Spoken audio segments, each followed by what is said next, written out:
Hello, everyone, and welcome to another Lifting's Guide to Galactic History.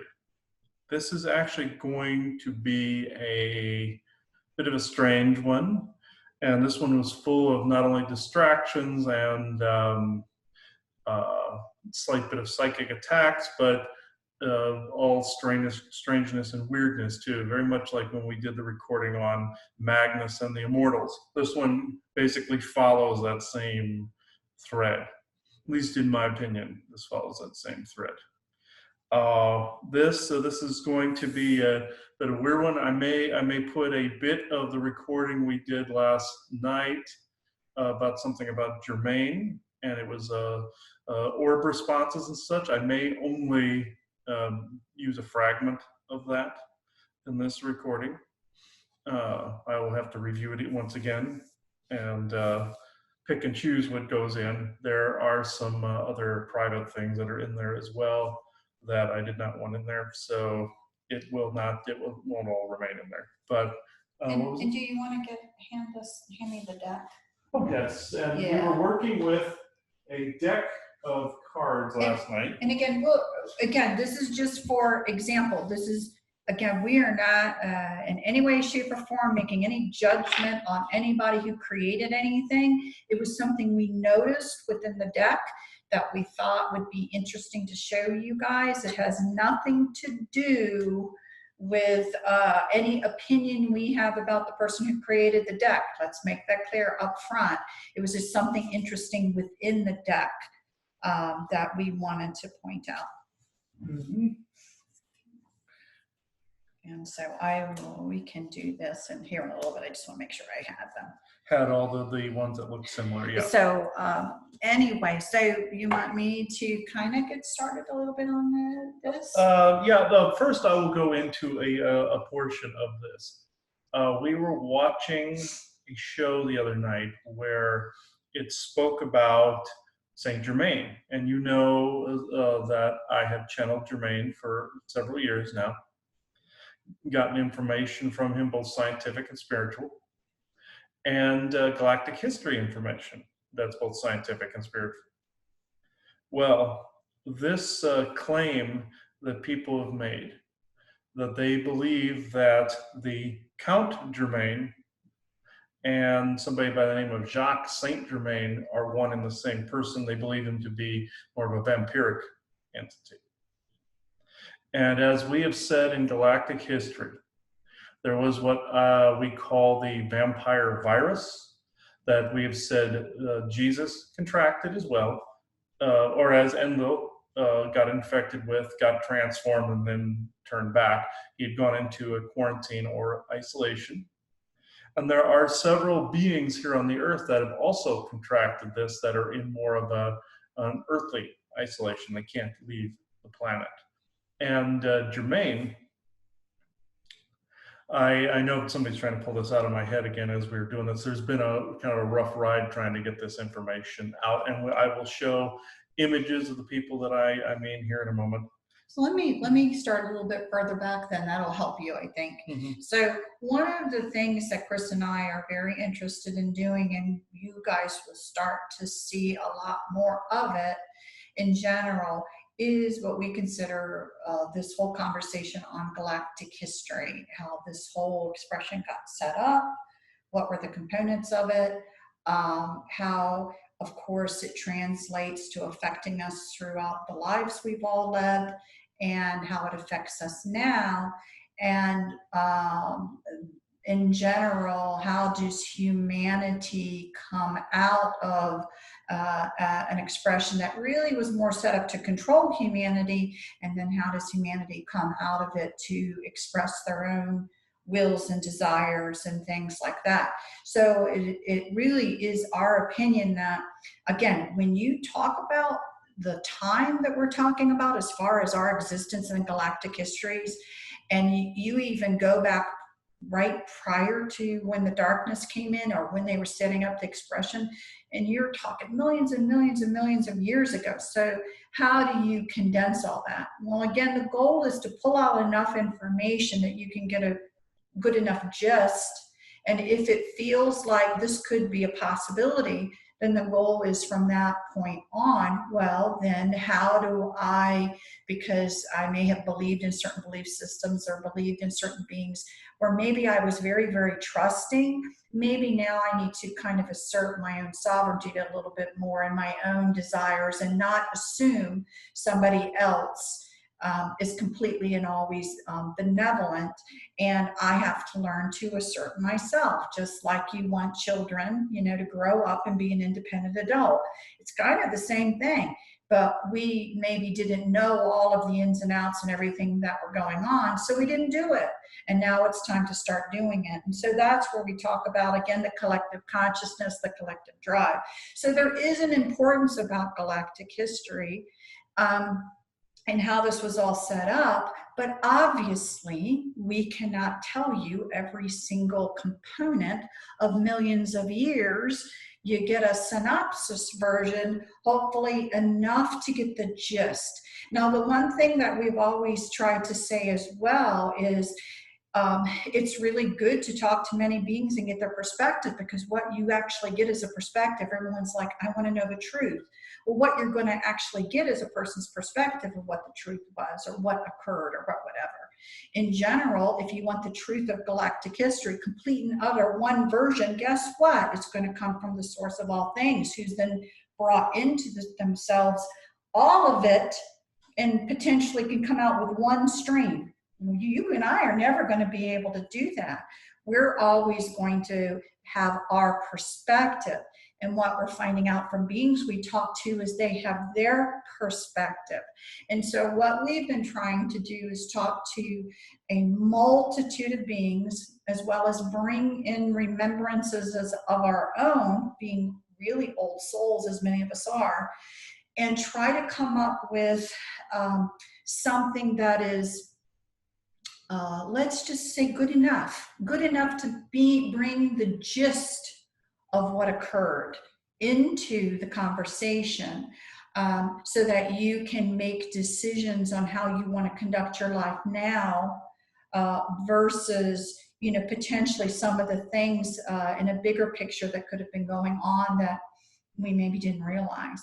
So that is what you have to understand, that you're going to get perspective, even if it's your own remembrances, that's your perspective of what occurred. And you're going to have many, many, many perspectives that collide together to give some version of what was going on. So that's part of the reason why it takes us so long, because one of the things that when we first years ago began, we were still in our own mind thought that there was the truth. And because again, that's what we're taught now. Something's right or something's wrong, something's black or something's white. And now it's like, oh, it's not that way at all. And so now we try to collect a lot of different information from a lot of different places to come up with a more collective kind of conversation versus just the one truth. And so even in the conversation we're about to have today, the goal is to show some generalities of existence of some of these beings that have been around for a very, very, very long time. So even when you think about the old adage about the fall of the angels, let's say the wars in the heavens or whatever, we still do believe, as we've always believed, that was more literal, but probably had more to do with when you had what we called, again, dark Anunnaki, invading Anunnaki from one expression who didn't want to die out, come in and hit the Anunnakis that were actually here living in this universal situation. Again, it is our understanding that pretty much their headquarters was Maldek at the time, that ended up being destroyed. But again, the people that were here in this expression at that period of time, the Anunnaki, the ones that were here, who felt that this was their territory, this was their responsibility, this was for all the lives and different races that were around, and they had to fight off potentially something that was invading in. Now, we also said in Galactic History before, that's available to you guys, that there was a lot of mental manipulation before the physical force came in. And absolutely, we still believe that. But what you've always heard us talking about a lot of times is some personalities, some beings, and we've only talked about just a few who, you know, basically have made themselves known, or we've seen them before in history, they come back in history. So we're not only talking about our individual, and meaning ours, I mean you too, guys, our individual reincarnations, but we've talked about in general some beings who they don't really go through a reincarnation process. They just kind of come on the scene, come on the stage, you know, and for whatever reason, they are actually here either trying to make a particular type of energy movement. And again, I'm not going to say whether it was good or bad. I'm just saying make an energy movement one way or another. And we knew that those beings actually did exist. What we're also learning about now are more specifics to beings that, again, Anunnaki live a long time, okay? They live extremely millions of years long life. So there were actually Anunnaki that were here who, again, may have had, again, caught the infection, as Chris was saying. And if you caught the infection, they didn't want you out there, right, after a while, gain the technology, gain the whatever, to kind of keep you grounded, because they don't want this virus spilling over into other universes, other expressions, other anything. And so there are potentially people that were part of that same family. This, and I say family, think of an enormous family. It's really was a colony, huge colony of Anunnaki that were here, family members, cousins, you know, just like us. We have a huge family relations here, bloodlines. And just think about the fact if, you know, some of the, and we led really, really long lives, and some of them were infected and were kind of quarantined to being here. So you've got a couple of factors. You got beings that are potentially quarantined who take a really long time to age. And so because humans age and die and they don't, they have to constantly, after certain periods of time, reinvent themselves. They have to kind of go away and come back as a new person, or, you know what I mean, come back. And if you are driven to be someone who is going to move energy, again, could be good, bad, or just for your own good, just for other people's good, it doesn't matter.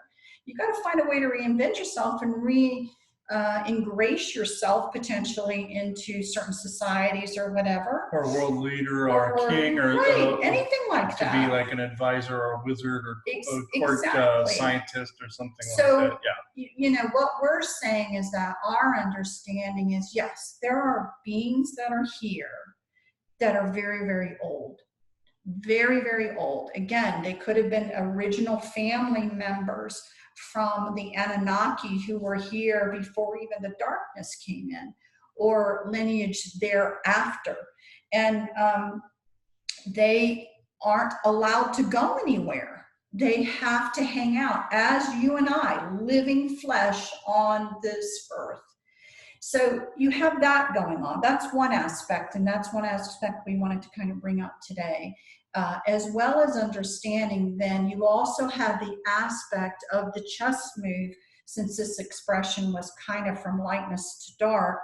You have the balance and counterbalance, let's say, of, you know, trying to maintain, I'm just going to use this example. You know, if you got these really prominent dark people that are here, well, where's the counterbalance of the really prominent light beings that are here to try and, again, have some sort of balance? Because humanity and all these other beings that have come in are coming in here to experience something, and you got these other players now that are in the picture, and the goal is, well, can we keep the apple cart kind of with enough good and enough good and enough bad that there's some sort of balance here for all of these others in the middle who are going to have this experience going on. So you've got all kinds of balls up in the air. And all we want to do is kind of do our best to explain some of these concepts. We may use an example of a being, a particular being known to people, but that's all we're doing. Because, what we're not saying is he's the only one or she's the only one. Or no, we're saying that this happened to an enormous group of people and some were susceptible and they're coming in and playing potentially different roles. It may be, like I said, balance, counterbalance, this, that, and the other. But that's kind of the concept that we're trying to cover right now, are beings that have never died and reincarnated, that have been here for an enormous amount of time, and the whys that they're potentially still here and not being able to move about freely. Right? Mm-hmm. So I hope that gives some perspective of the conversation. Yes, and you can see that they are white hat, black hat, how we view heroes and villains in our own history and in current history with what's going on. You heard that infamous recording that I did on the Q program, for instance. And I feel this is more the ancient version of this, beings that were caught up in this chess game with each other, one keeping the other in check. But do I feel there were some outside of that were keeping the whole thing in check? Yes. Like Thomas, for instance. I feel, he has come up in history a couple times. A person in the court of Henry VIII, more than likely keeping the madman in check, as like a court advisor of some sort. There was, of course, you know him as Shakespeare. You also know him as St. Thomas. Also, you know him as Doubting Thomas as well, because what did he do? He tried to bring an analytical mindset to the whole Jesus story, which that also passes over to Sir Francis Bacon, which actually he invented the scientific method by which people are skeptical for, the opposing side. You have spiritualism and skepticism, another schism. You have another place where the bad guys created a for and against, where people are not unified. Oh, I'm skeptical of this. Oh, you're an idiot for being too skeptical. Oh, you're an idiot for being too religious. This is where this went.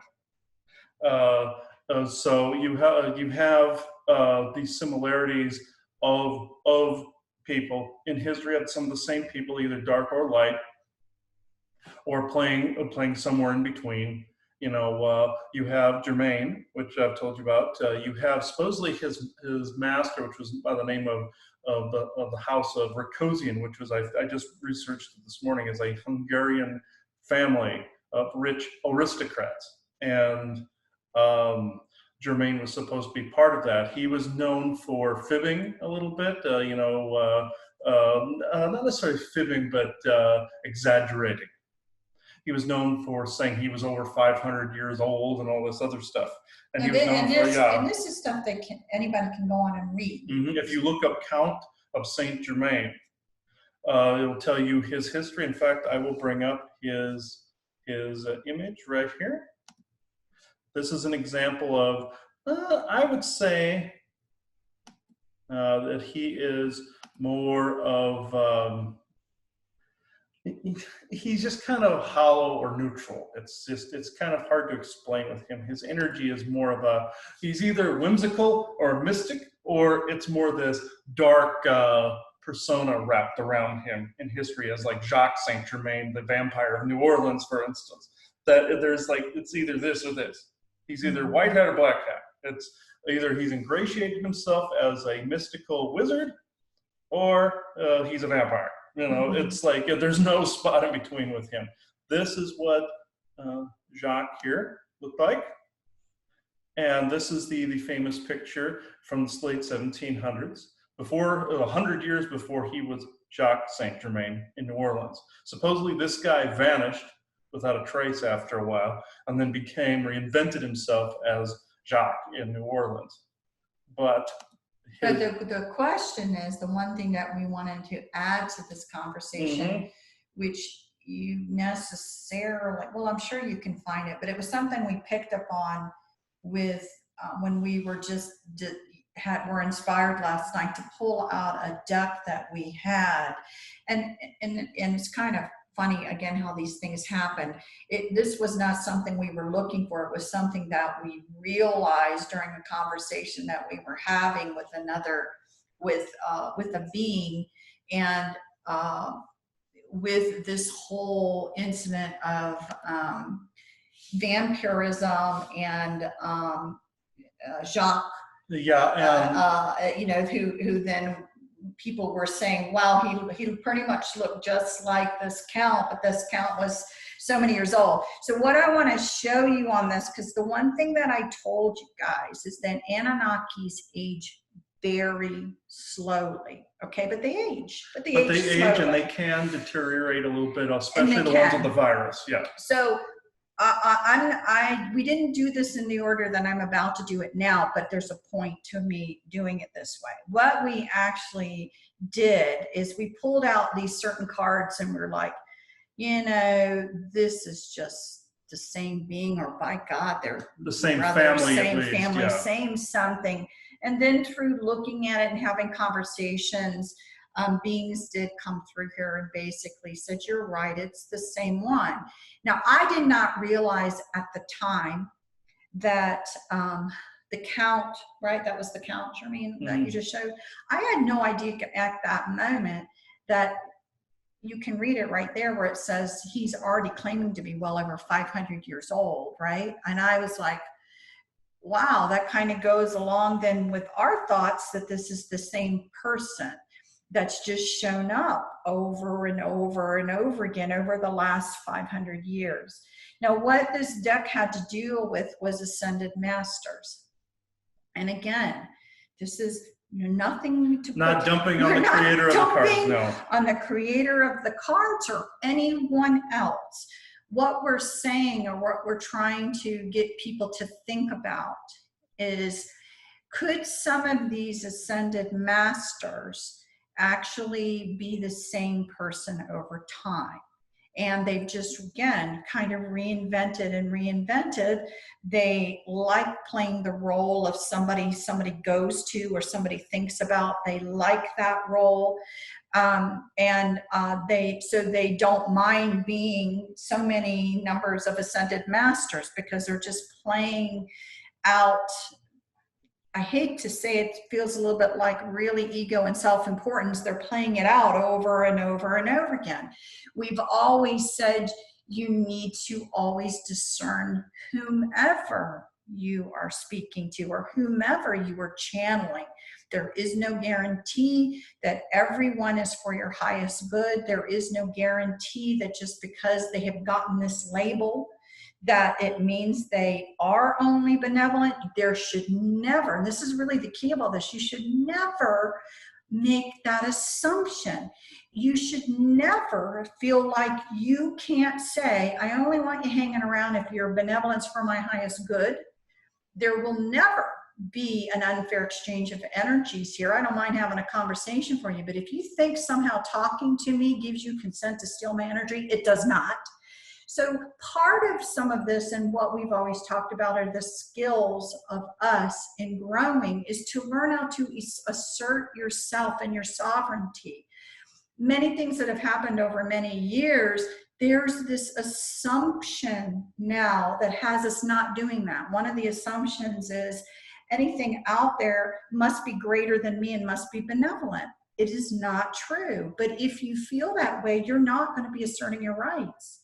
You're not going to be asserting these things. You're going to assume, of course, this is always and only going to be benevolent.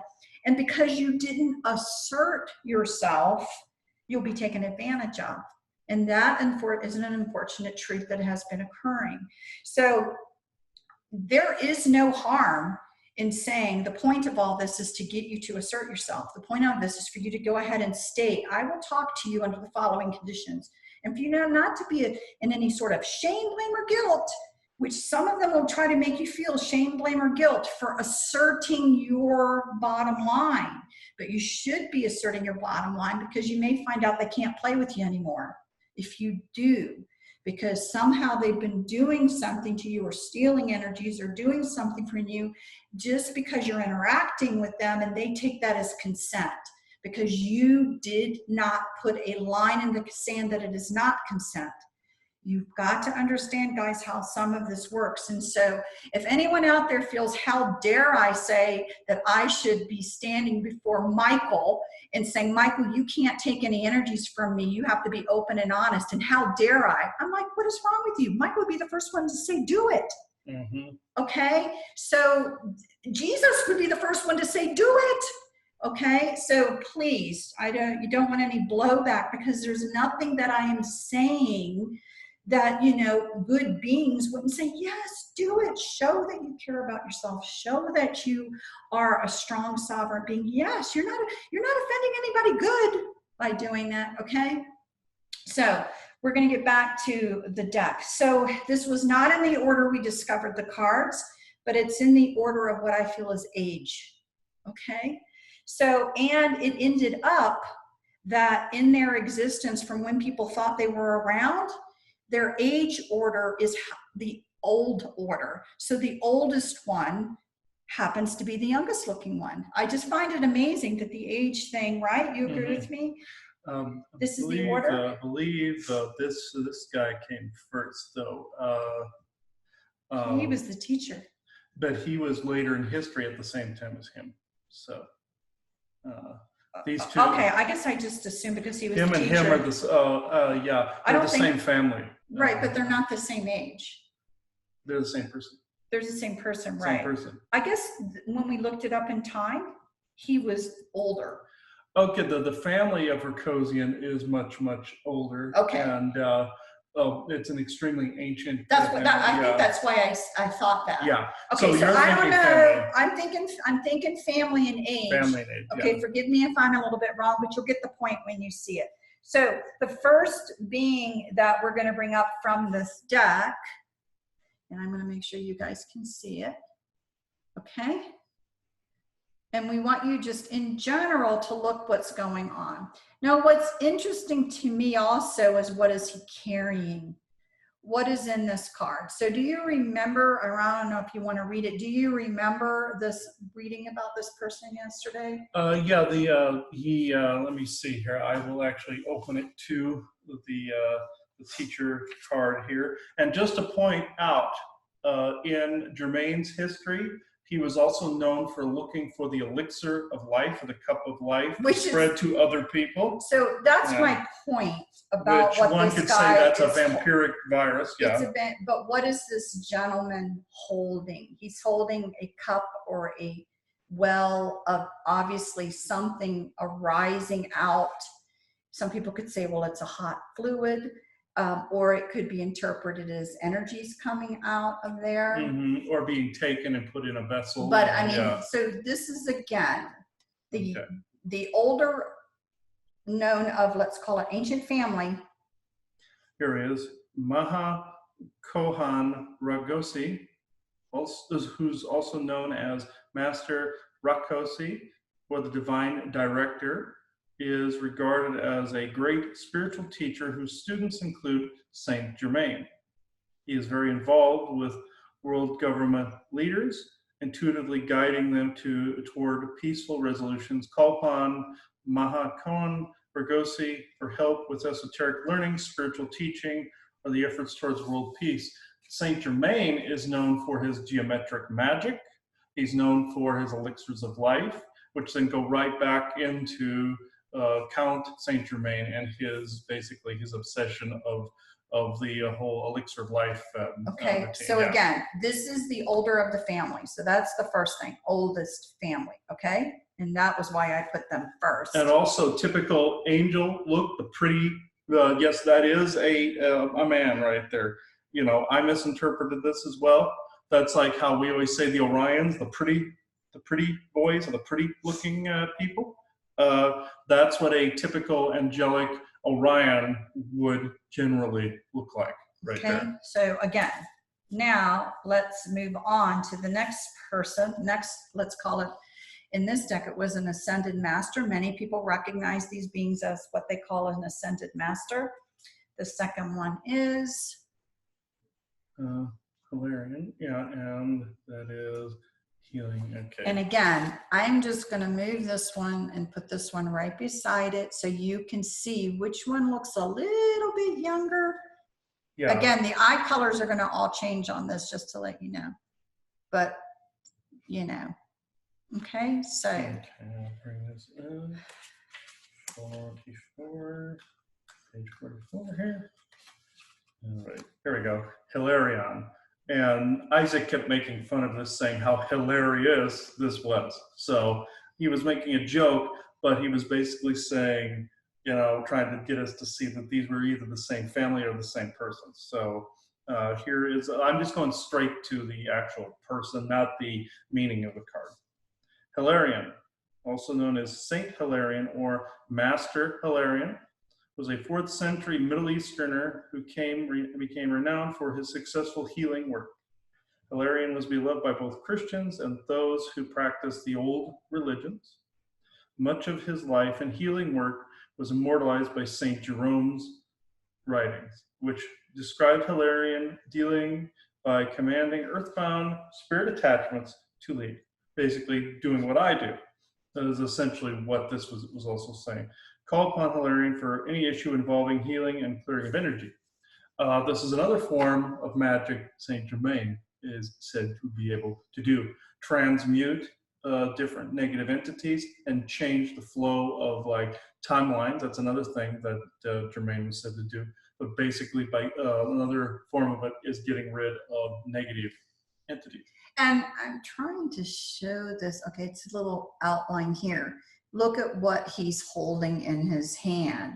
Now, it's hard to see it because it's 2 teeth here, but think of this as intersecting triangles, okay? And you'll see this in a little bit different figure in here in a bit. Okay, granted, so this is Hilarion. Granted, this is the whole Merkaba and sacred geometry magic is a form of magic either side can use, but Germain is very famous for using triangle and Merkaba type. And the point was, yes. So was Hilarion. So is Hilarion. Okay, yes. So it's in his. Okay, now to the next one.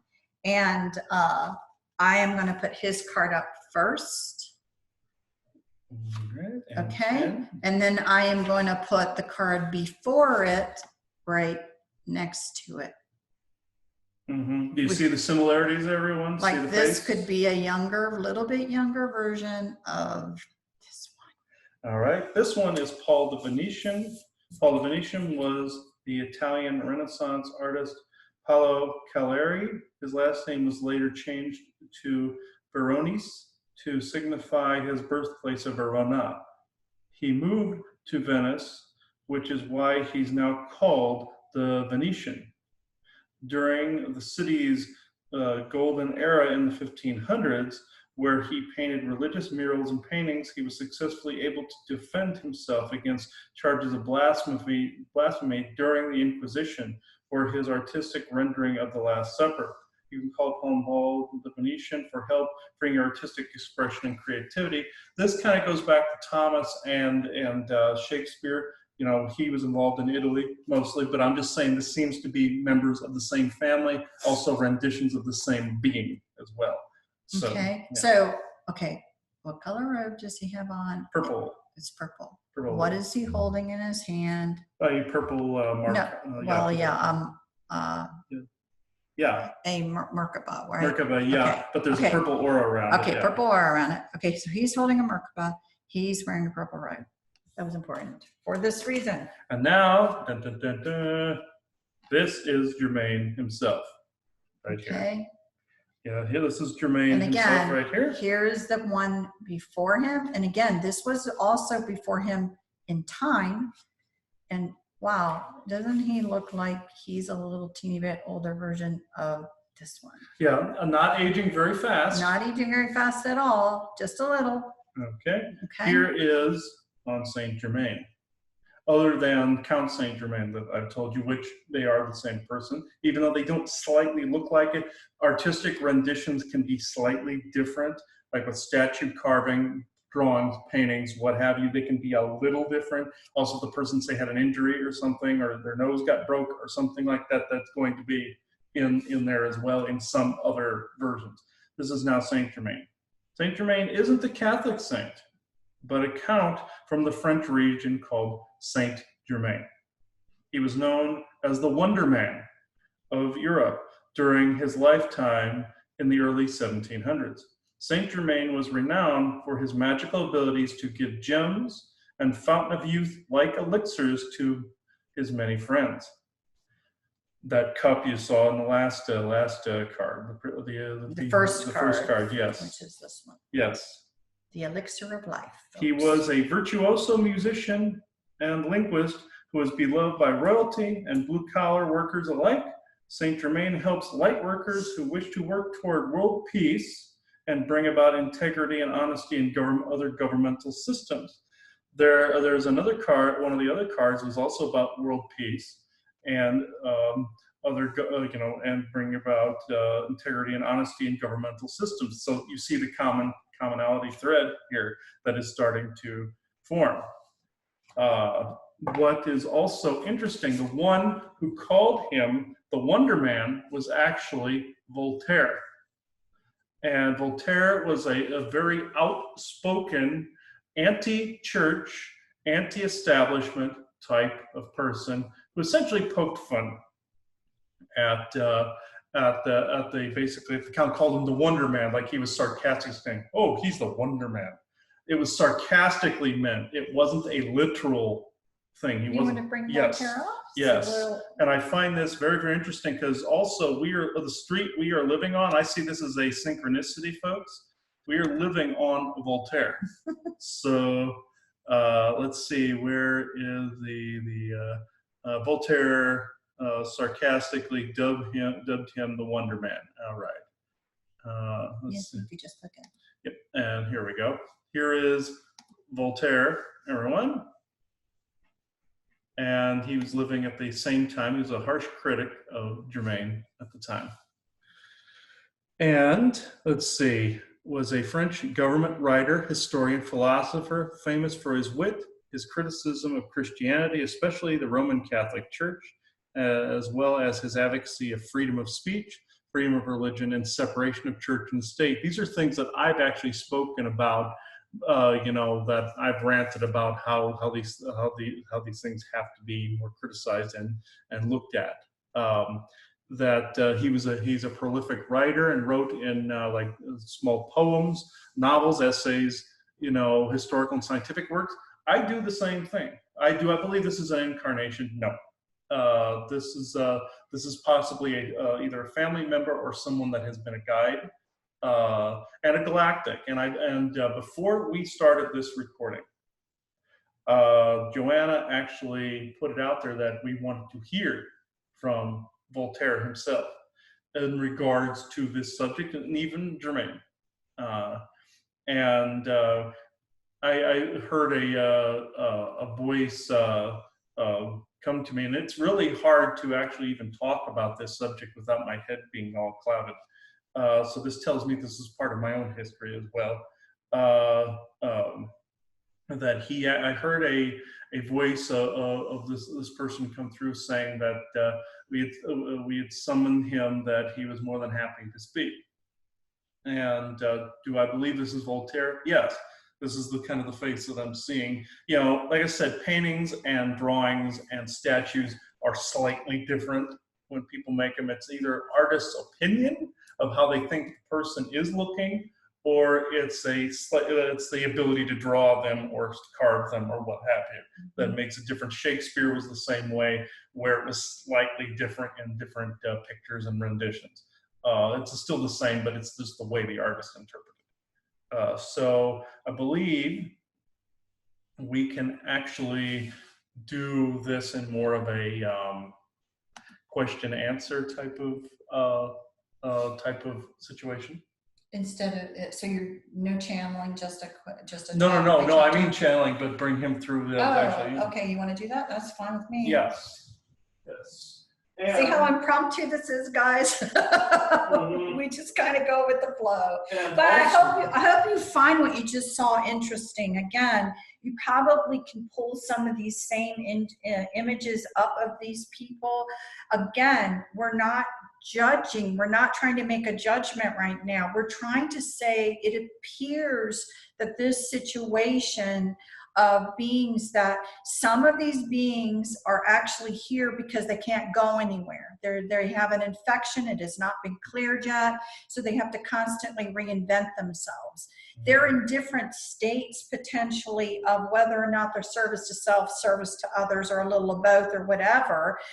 Many of them could easily pass any sort of audit because they may not be being very genuine. In fact, the Count was very honest, saying he's been around a long time. No one believed him. But he was actually telling the truth. Yeah, he was joking and telling the truth. Very much like that interview that Obama had a while back when he was asked about aliens, and he put it in a joking way. Oh, yes, we have to say things like that. Then he did it in kind of a similar way. Yeah, and so again, again, we're trying to help everyone move also a little bit from black or white, good or bad. What's important about galactic history is understanding the possibilities of how things really occurred and how they are affecting us now, so that you can actually bring some of these possibilities into your life, so that you will learn to bring in your own desires and your own wills by being your sovereign self and asserting your desires and wishes, not making assumptions that others have your best interest at heart. And also the fact that, when Jermaine was around last night, I did ask if he accepted an audit from True Benevolent Source Creator. My usual, one of my usual ways of making sure the person's on the up and up. Well, he may not have been completely on the up and up, but an audit makes sure that he's being genuine, as what Joanna was saying. He was being genuine. It doesn't necessarily mean he was being nice. Just let me re-clarify. Or service to others. Or service to others. I mean, it could. He very well may have said on numerous occasions that he was out for himself, or that, oh, I'm 500 years old. Ha ha ha ha. He was being serious, or being genuine to himself, so therefore he passed an audit by the Creator. So I found that very, very interesting that he slithered through just like that.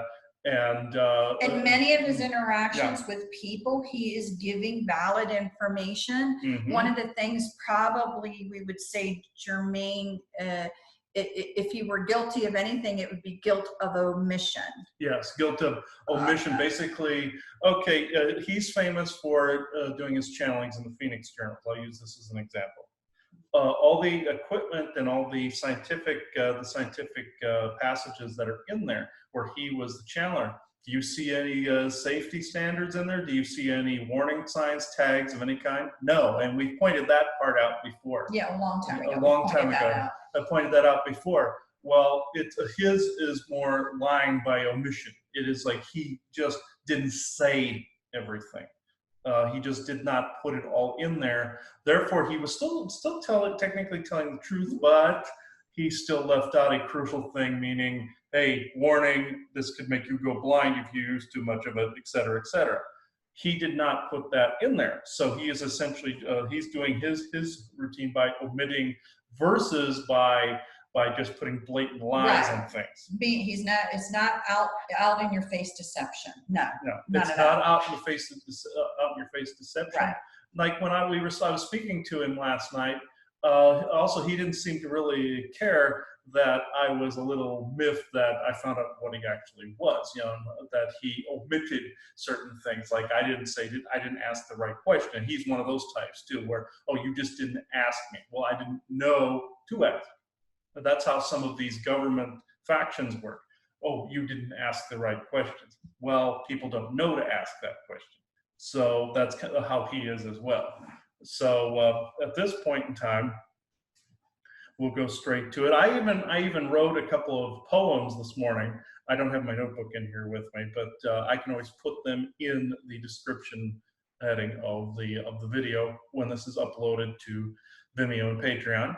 I can put them in there, which I will say one more thing before I bring Voltaire in.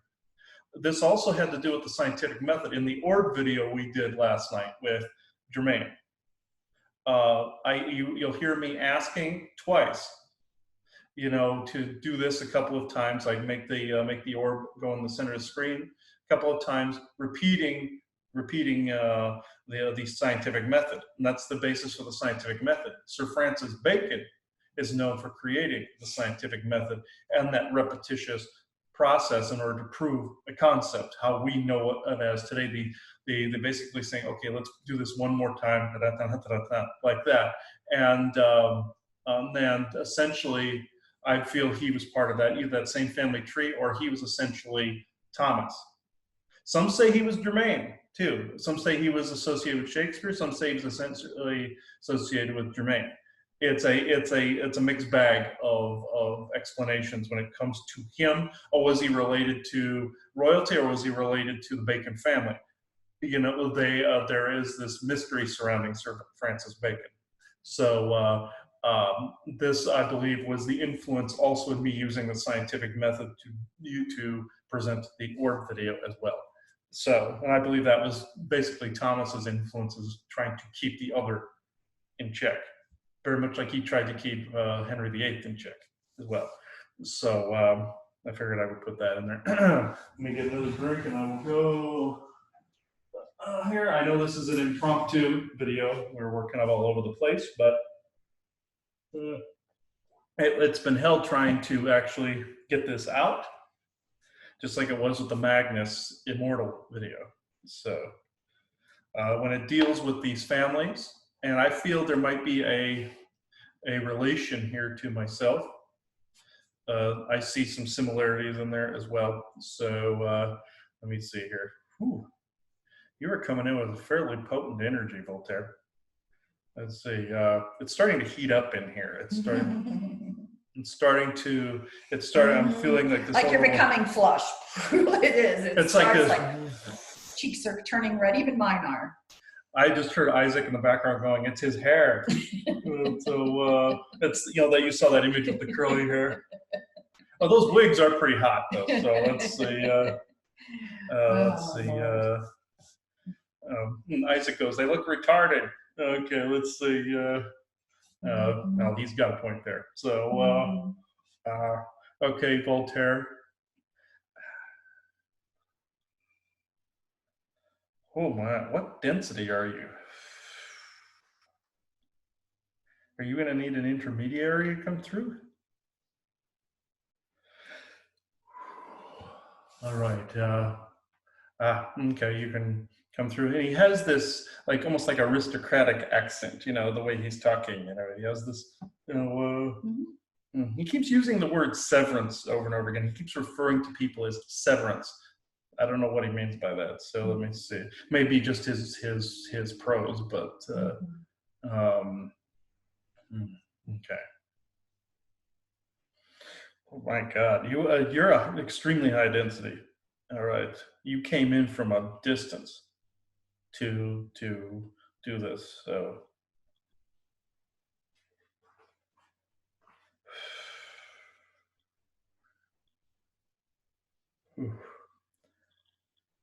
I am who exactly I purport to be. Indeed, I did come in to actually, you would say, keep in check and watch certain entities and people and extrude those that would do harm, as you would say, unto others. I do things in my own artistic writing way. This is also one of the ways he has come through. And yes, is there a relation there? Yes, by cousinship, you can say. The same with dear Thomas, who was also with us in that century. The one you know of as Germain, he is you don't want to say manipulator, but at the same time, he serves his own self-interest. The reason I put out the fact that he was the Wonder Man of history is that he considered himself to be the top of the echelon, as you would say, at the time, rising to power very quickly, given his certain set of talents and abilities. Therefore, I deflated him a little bit with the Wonder Man comment, as a sarcastic comedian would usually. The reason I am identifying people as severance is this. It is a very difficult concept to explain, but I will break it down. I used this comment in that day to describe those that did not see certain information and knowledge. I was a very harsh critic of people, and a very harsh critic of the aristocrats more so. Say severance, I declare you severance, even though that means cutting loose. I also identified that as a means of actually judging the populace, meaning they had the lack of knowledge or a knowledge deficit. I was attempting to be the voice of the other half of the spectrum. You would say voice of reason, but no one would see this. The disappearance of the dear Count was by his own choice, you see. Things were getting too hot to handle, you would say. And he disappeared for a small amount of time while he regenerated himself after his dispersion of the elixir of life, which I'm not saying his genius was not a wondrous thing and that he has not done good since. But this viral contagion is something he is not willing to part of, very much like dear Shiva was in his past when he became infected with the same viral contagion. It was something that he wanted and that he wanted to own. Did he come from another time frame? One could say yes to that. But the man known as Saint Germain that I know, he is prone to tales of fanciful, as you would say, heroic missions and heroic interludes. Granted, he was a part of several, but he tends to over-exaggerate to make himself look more heroic.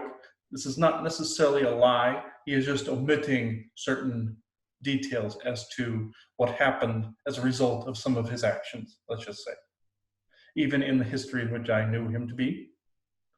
Omission could still be judged as a lie, but true benevolent source creator still passed his audit because he was not being disingenuous, he was being authentic.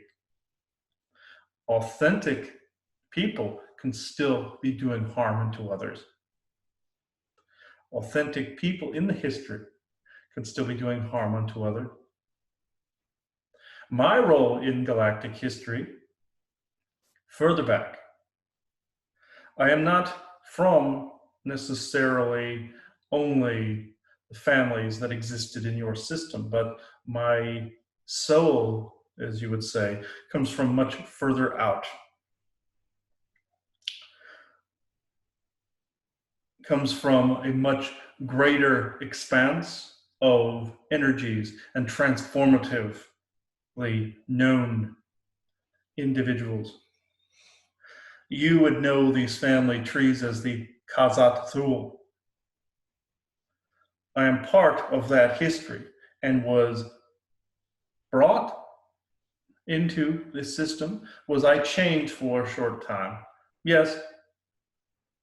But I took that opportunity to wander the earth and also, you would say incarnate, but that is an inaccuracy because I have retained a lot of my true form, even now. Do the role of the Khazat Thul, tend to be guards, tend to be keeping others in check that are doing evil unto others. Yes, sometimes. That and also clearing of energies and getting rid of negative entities. That is also true. But the family in which you have displayed in these cards is not that of that. They are indeed relation to, in some respects, both good Orion and bad Orion. You would see it as Tuathan, Pleiadian, and also negative spindly Orion. There are manipulations in the DNA there as such as well. The virus is proof of this. I know I am being vague, but my energy vibration is as such that if I came through with the full muster, let's just say, it would shatter glass and disrupt electronic devices. Our people are also being kept under check, as you would say, ever since the Lyran Wars, Orion Wars, and that of the harvesting of the Khazad-dûl homeworld. I myself have been on Earth and out there for quite some time. Am I in your system? Yes. Am I here with you now? Yes. Am I part of the overall creator, as are you all?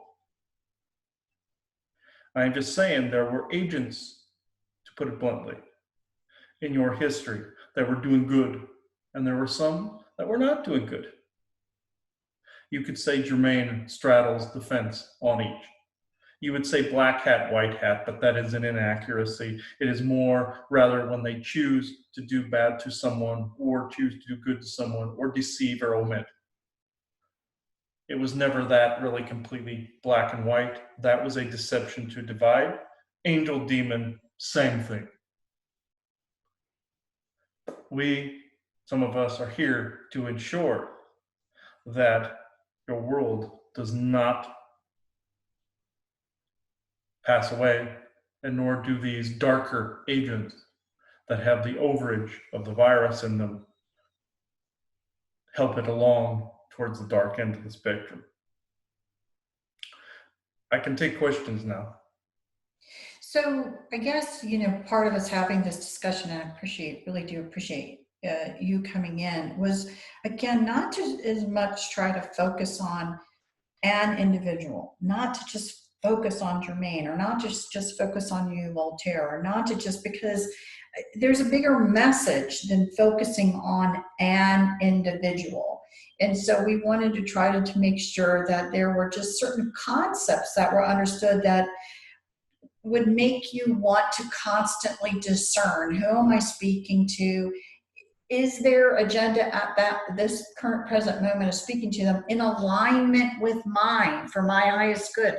Because here apparently is an example, if I heard you correctly, of someone who could at a given moment be very benevolent, but at a given moment be actually being a little malevolent right now. Or, I want to play the trickster. I want to have a laugh at your expense. It could have been all of the above.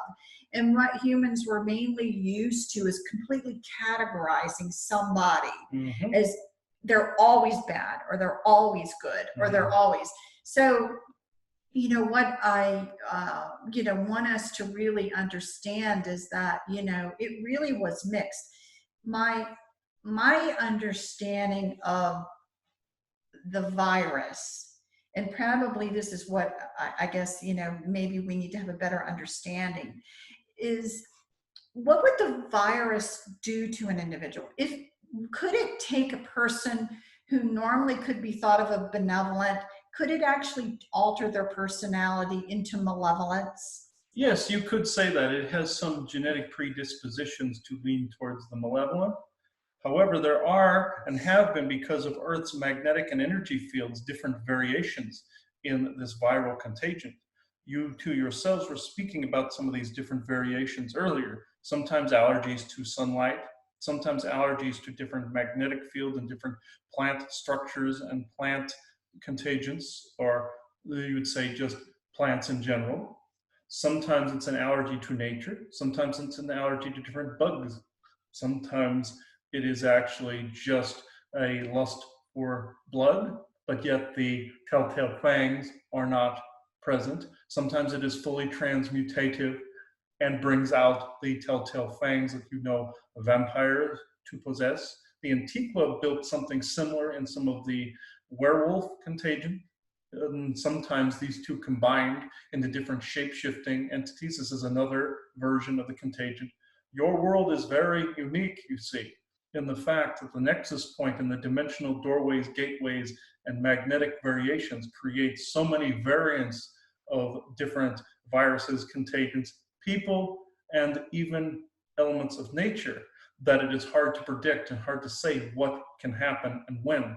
But the original design of the virus was a straightforward vampire as you know them to be in history, but the virus did adapt into different forms of a either weaker contagion or more fractalized contagion in all the methodologies in which I explained it. So my curiosity again with this virus is when does it get to the point, because no offense, it's kind of like COVID, we've all been exposed. I'm going to go with that. We're all been exposed, right? Would you agree with that? If you're here, you've been exposed because it's kind of just out there. So my question becomes, when does it get to the point and who decides someone is quarantined here? The original strain always must be quarantined. That is the most virulent of all of them. The other variants are the ones like the Count or the Wonder Man had. That you could say was a part of the original variant, but he didn't necessarily have to be quarantined underground like your Jesus. But that particular strain still could not be allowed out into the galaxy because the Galactics, as you know us to be, do not want variants of vampires running around in their cosmos. So we quarantine them to Earth, knowing that the Earth energy fields and the Earth magnetic fields will eventually disperse the original virus contaminant as well as all of its variants. The one the Count had would be the one you know as the standard vampire virus, where it had to be passed on through fangs. The original could be not only passed on through fangs, but could be passed on through touch as well. This is why dear Jesus had to be quarantined and others had to be quarantined in Agartha. But the variant that the Count has, this is of a similar variant by which he could spread it through a bite, or he could spread it through blood transmissions, very much like a blood transmitted disease or virus would be. His is the most common variant amongst the vampire community. The other ones are just differential fractals of the same thing. Like I've said, the allergy to sunlight or the allergies to certain types of plants, food, garlic, for instance, or in your werewolf mythology, the wolf's bane, things of that nature. Okay, and so beings that have contracted the virus, can eventually clear it? Indeed, yes. Time will also clear some of these things you see. Your planet's on the verge of an evolution, as is your people. This can be changed with not only a simply grounded intention put into the benevolent Akesh, even though the information on the virus is there, but in time, the energy that exists within this solar system as well will burn that particular virus out and restore that particular body to a state of normalcy. Anybody with this currently, like current vampires, will notice that their skin is starting to change, even though they're in a dark environment. It is because your sun is different now. They cannot necessarily always come out in the daylight either, but sometimes they can, and they will notice that they are slowly turning back to a state of human or a state of the galactic version they were prior to the infection. Think of that as the audit in place or a reset, as it were. Okay, so now I'm going to jump out on a limb because Chris doesn't even know what I'm about to say, but it is so coming to my head that that's when I feel like, be an idiot or not, I'm going to say it out loud and see where it goes. All right, so let's talk about the current virus, the coronavirus. Let's talk about the fact that Chris has channeled and has been told many times that the reason that the coronavirus is being allowed is that it is being allowed because it will help give protection against other viruses that are coming our way. I find that an interesting statement because it's finally coming to me, because this virus is not really acting like a virus. It's acting like it is something related to the blood and oxygenation. It's acting like it is something related to, altitude sickness. That's how many people are perceiving this, and it's got a lot of people. Some of the treatment that is the president was actually touting is actually malaria, which is actually a bloodborne issue as well. So I find it very interesting that here we are now talking about the ultimate of viruses. Here we are now talking about another virus that may be more similar acting to that than what you really think of as a virus, and that drugs are now being given for more altitude sickness. So I'm going on a limb. I'm going to say that, part of the immunity to this coronavirus has something to do with alleviating this other virus as well. You can say that there is a variant of the original virus embedded in that coronavirus. None of these things were completely active in the beginning, you see. It was originally designed for a specific purpose, to lower people's immunity, which is your 5G. When that lowered, then this was able to be introduced. Granted, it was earlier than your cabal wanted. It was supposed to be more towards the end time of this year. They did not know how to react to this, because they knew eventually people would become immune to this. So they were trying to bloviate, as you would say, the fear tactic behind it. But is this related in some way to the vampiric virus? Indeed, it is related. It has a more cousinship to it. This will eventually make people immune, if they are not separated, that is, to the original, eventually in time, the original strain of that virus. Is there a benevolence behind some of this? Yes, there is. An inoculation, you would say. Is the inoculation your cabal wants to give you benevolent? Absolutely not. That is indeed more of a deathly thing than the coronavirus ever could be. Your people would adapt. It is actually out in the air, out in the open, as you know of, and it is in every living human being because it came down in your chemtrails. But it has other components that are also adding to it. You are only seeing part of the picture behind your coronavirus story. You're only seeing a small fragment of it. You are correct in your assertions. All of you have been. But there is a good side to this, to where this bloodborne part of it, that is, will end up not only blocking this vampire contagion, but will make the blood toxic to actual vampires. You see, like Dear Germain and other ones that I will not name here. They will eventually not be able to get the supply that they need. But by that time, since it has been slowly introduced, they will become as normal as they ever could be again. They will basically cure themselves by also trying to drink the blood of humans with this. It will seem as if they are getting sick, you see. But in time, it will degenerate the vampire within. Now, was this also designed by the dark Anunnaki, as you would say, and your draconian forces to instill fear? Indeed.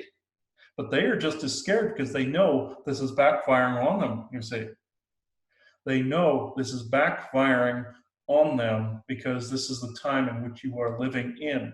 Their plans and the timeline in which you are sitting in will not be adaptable to their agenda, but they still must play it out. They are basically bringing about their own demise with the very things they are attacking with, basically shooting themselves in the foot and in the head at the same time they are trying to shoot you with the same weapon. This is actually the analogy I wish to use with this. This particular contagion of yours will not have a long life in the form in which you see it in. It will adapt one more time, and it will be oblivious to a lot of your earthly sensors. Your cabal cannot keep up with this stratagem for very long. even though they may try to extend it 2 more times. But they won't be able to, because a revolution of that sort of which you were speaking of earlier a few days would not be completely applicable to them. Do they want martial law to control you? Most certainly. But would it be completely applicable? Not completely. So they have to remain in a state in between there, in between where people are co-creating martial law with them and also co-creating a world without them. They want the limbo more than they want the martial law and more than they want the forced vaccinations, you see. They still are trying to combine these things, but they are stuck in a limbo stage with this, as are their masters. They're stuck in a limbo stage of firing the gun and firing it at their own head. So therefore, humanity has the upper hand in this card game. So obviously very interesting. So I still want to stick on the concept of the virus and they're letting it go, because I want to see if it ties into some other pieces that we weren't sure about that maybe now can be explained. So it's an interesting thing that if you feel that your cattle is getting ready to be stolen, or the cattle are going to escape to the next farm, Mm-hmm. and I'm talking about, this is where people would be talking about your ascension, let's say. Mm-hmm. And but you're being utilized now as food. Okay, so what better way than to make the other cattlemen around them, and again, I'm not saying the other cattlemen are evil, I'm just saying other places, not want you. So what better way to not want you than to give you an infection that could potentially then infect their cattle, and they don't want you, and they're going to want to still keep you quarantined because you're all infected. Mm-hmm. Which really also, I'm assuming, must have been the plan, because here you are dealing with beings with really bad pieces of the virus that you guys are quarantining. If they could infect really all of us and keep something going, wouldn't you guys quarantine all of us? Yes, indeed. But as I said, a single person has this particular variant of the contagion in varying degrees, but in a dormant state. But in some, it becomes more virulent and more reactive. But you are correct. It is also a scare tactic to scare off the other experimenteurs, the other ones wishing to take their pound of flesh, let's just say. Like I said, it has backfired to such an extent that humanity will become and has become more sovereign than they ever have in your history. Even though there are some that are going too much along with the program, your energies currently will not always allow for that program for very much longer. I know you have heard this story before, but in this interim where you are all quarantined, and in this interim where you are transitioning out of this quarantine, no, there are beings out there that are actually not too pleased that you have been put in this situation, not necessarily just in a negative way by your cabal. That's also why they're not pleased, like your forest people and elementals. But there are other beings that did not want you to come near them with this particular contagion because of its immunizing effects on yourself and the way that they cannot conduct experiments on you. You see, you will become immune to their experimentation.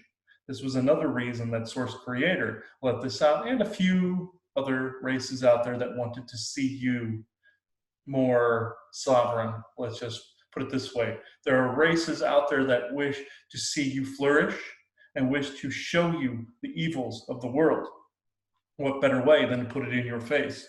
Exactly like this.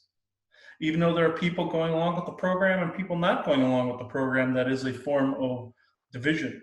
Just know there is divine timing, as you would say, in all things. We are not saying people did not die from this, and we are not incompassionate to this. We are not deadened to this. But just know there is a good side to this. Your valiant Thor even took advantage of this good side, of which he did not expect either. Did not expect this to happen so quickly. But just know, by the middle of your year, this subject will start to become a memory, and they will try to plan for the next variant of things. Just know the next variant of things will not come as a surprise, because people are already expecting a next variant of things in such a smaller degree. Just know, do not co-create mass panic, mass death, mass none of that. We are just saying that they are planning for a next variant of things within the end of your current year of 2020.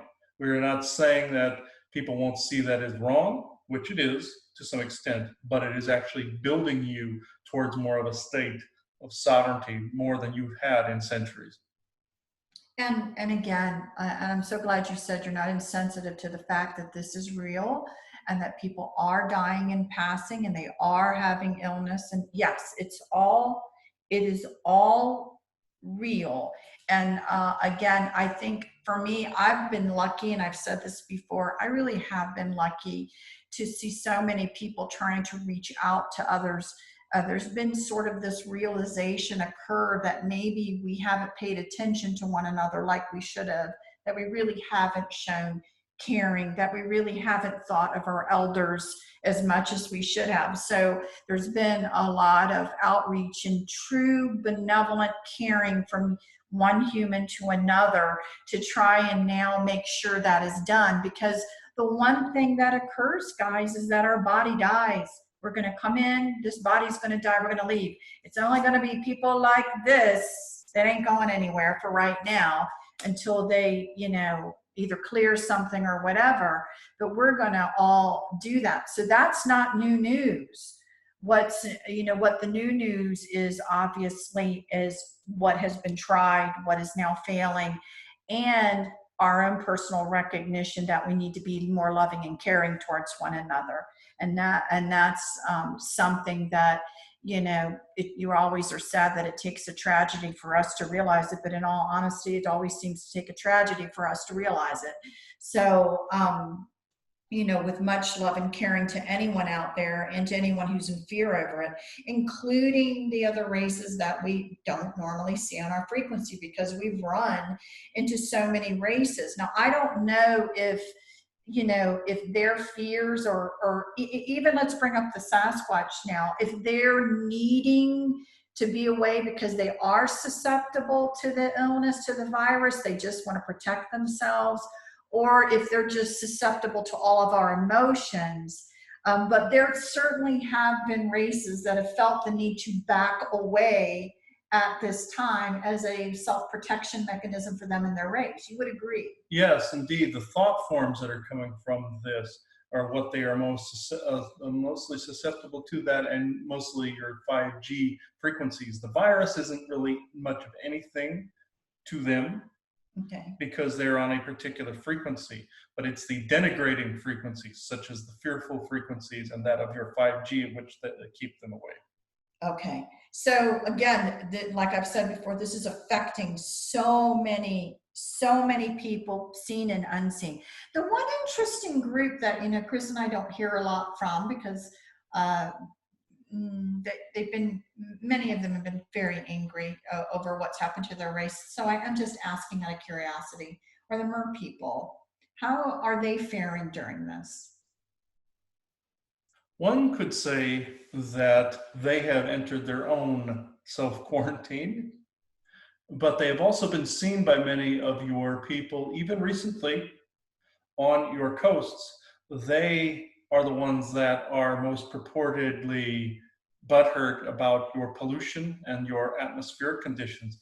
But they also must admit, from this happening, the earth itself is beginning to cleanse herself, and some of the garbage that is out there has begun to deteriorate at a much quicker rate because humans are not there putting it there. Granted, this was a program that was put into people instead of accessing greater technologies that could recycle, but I digress. Usually those that complain the loudest, such as the deer myrrh, are those that should help clean up the mess.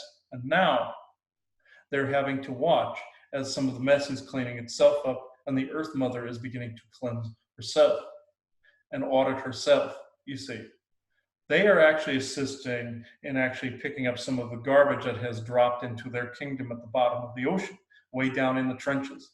There are bits of garbage that are down there, like glass bottles and such, that are down there that they have been picking up for a while, but now they are actually more active in some respects and in more quarantine in some respects because they cannot handle the thought forms, but at the same time, they've seen an opportunity to come out and work as well.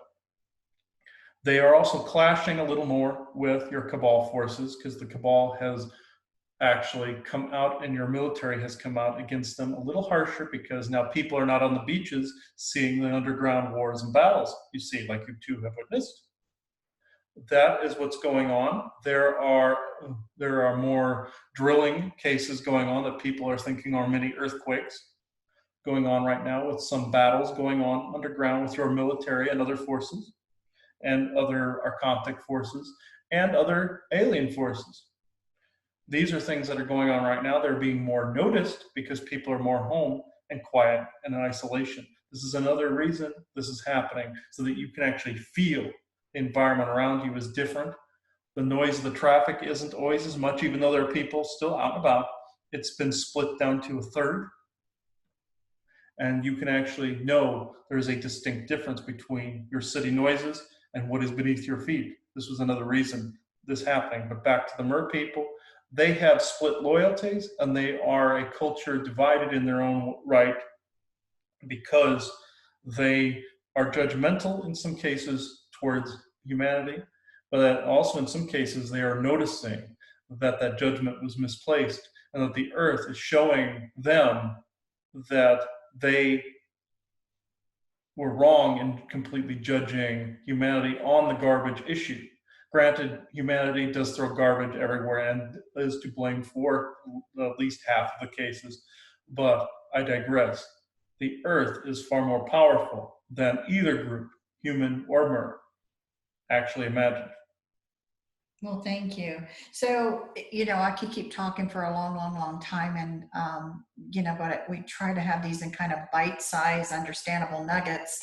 So let's get back to letting you finish up with whatever you want to say, but also in regards, because the one thing Chris and I were talking about before we hit record was the interesting dynamic of trying to have some sort of balancing act between beings that are here that maybe service to self or whatever, but also beings that aren't necessarily stuck here but come in and may come in multiple times under different visages, in order to stimulate humanity's consciousness at a given time, put ideas out there at a given time.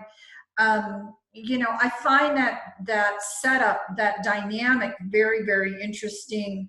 How all of this interacts together. So, anything you want to say regarding that, or any message you want to give?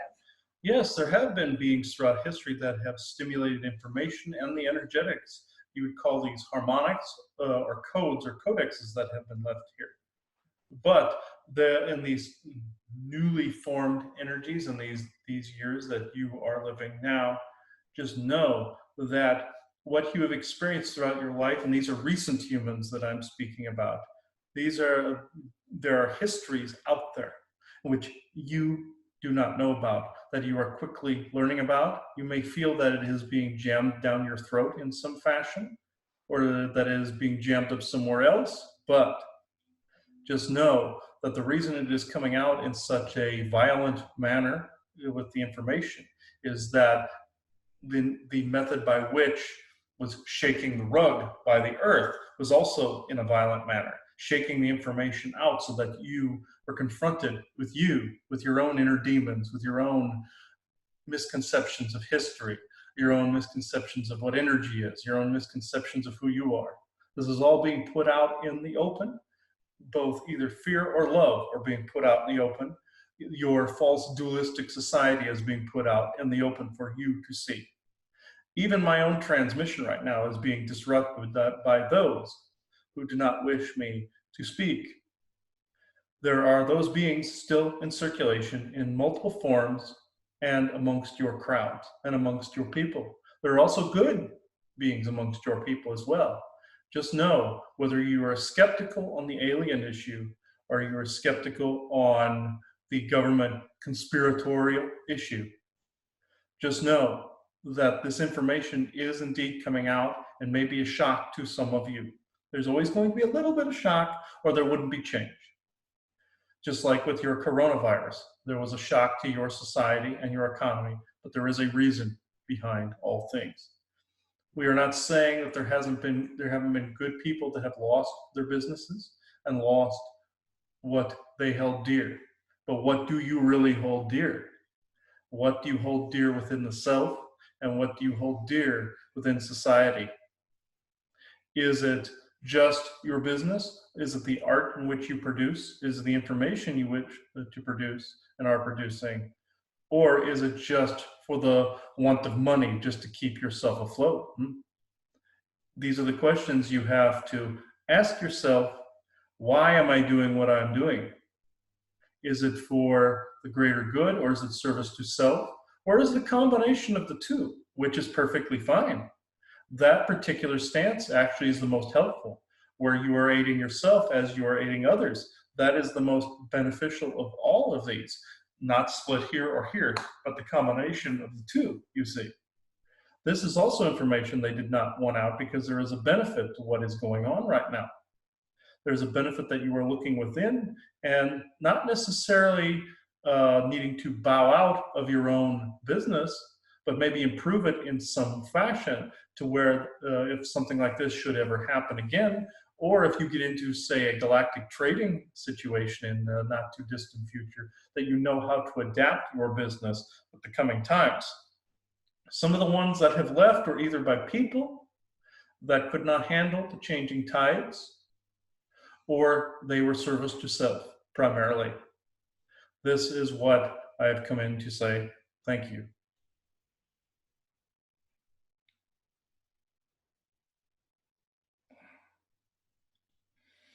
Boy, he has very green energy. It's like green. Like almost like leprechaun green. It's like, so it's very weird. Okay. Yeah, and the whole time something's been pricking me on the back of the head, like right here. The whole time we were trying to get information out, there's like this constant right here. Something trying to stop. Yeah, this constant, like somebody sticking a needle right here. And that's what it feels like. Or like, say, if you get pins and needles in your arm or your leg and you feel like that tingle. Imagine if that were more intense and it was just like, that's the kind of interference that I was getting. I feel that's more of a directed like beam or like a voice to skull sort of thing. Military type of technology or satellite type of beam is kind of what that felt like, but it still felt like needles. That's what he meant by disrupting transmissions and disrupting him, is that. They did not want him to speak this. This is going to be on our Patreon, even though I will post it to the Facebook. You will still have to put in a password to view this. So I'll make sure to put that on the Facebook as well. So I believe we're good at the end of this episode. So this has been an episode of The Lifting's Guide to Galactic History. As scattered as this sounded, this is the way it came through today because of disruptions. So thank you everybody for watching.